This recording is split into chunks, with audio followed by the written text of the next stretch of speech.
যাক আলহামদুলিল্লাহ, অন্তত একটা বাঘ তো সংসদে পৌঁছাইলো যে কিনা বড় গলায় জোর গলায় বলতে পারে গত 14 মাসে আমি 1 কাপ চায়ের টাকা দুর্নীতি করিনি। যাক আলহামদুলিল্লাহ, রাজমিস্ত্রির ছেলে সংসদে পৌঁছাইলো, দেশের মানুষ প্রমাণ করে দিল রাজার ছেলে রাজা নয়, যোগ্যতাবানী সংসদে যাবে। হাসনাত আব্দুল্লাহকে উদ্দেশ্য করে একটা কথা বলতে চাই, আপনার দায়িত্ব বেড়ে গেছে ভাই। দেশের সাধারণ মানুষ আপনার দায়িত্ব বাড়ায় দিছে। বর্তমানে আপনার কাঁধে অসংখ্য দায়িত্ব, তার মধ্যে প্রথম দায়িত্ব হচ্ছে শহীদ শরীফ ওসমান বিন হাদি হত্যার বিচার কার্য সম্পন্ন করা। এই যে একটা দাবি, সাধারণ মানুষ কিন্তু আপনাকে ছাড় দিবে না।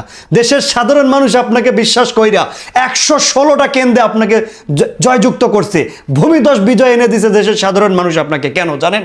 কারণ আপনি শহীদ শরীফ ওসমান বিন হাদি হত্যার বিচার করবেন বিধায় দেশের সাধারণ মানুষ আপনাকে বিশ্বাস করে সংসদে পাঠাইছে। হাসনাত আব্দুল্লাহ ভাই, আপনি বিশ্বাস রক্ষা করবেন প্লিজ। আপনার কাঁধে অসংখ্য দায়িত্ব ভাই, দেশের সাধারণ মানুষ আপনার দায়িত্ব বাড়াইয়া দিছে ভাই। আপনাকে ভালোবেসে, শহীদ শরীফ ওসমান বিন হাদিকে ভালোবেসে আপনাকে সংসদে পাঠাচ্ছে। হাসনাত আব্দুল্লাহ ভাইয়ের কাছ থেকে আমরা যেরকম সরলতা পেয়েছি, যেরকম সততা পেয়েছি, আমরা হাদি হত্যার বিচারও পাবো ইনশাল্লাহ। হাসনাত আব্দুল্লাহ সংসদ সদস্য, যাক অন্তত একটা বাক তো পৌঁছাইলো যে কিনা বড় গলায়, উঁচু গলায় বলতে পারবে আমি গত 5 বছরে 1 কাপ চায়ের টাকা দুর্নীতি করিনি। হাসনাত আব্দুল্লাহ ভাই, আপনি যেভাবে বলেছিলেন গত 14 মাসে আমি 1 কাপ চায়ের টাকা দুর্নীতি করিনি, এভাবে যেন আপনি আগামী 5 বছরও বলতে পারেন। এই 5 বছর আপনার সময়কাল শেষে আপনি যেন বড় গলায়, জোর গলায় বলতে পারেন আপনার প্যান্ডেলে দাঁড়িয়ে যে আমি গত 5 বছরে 1 কাপ চায়ের টাকাও দুর্নীতি করিনি। আমরা এরকম হাসনাত আব্দুল্লাহকে দেখতে চাই।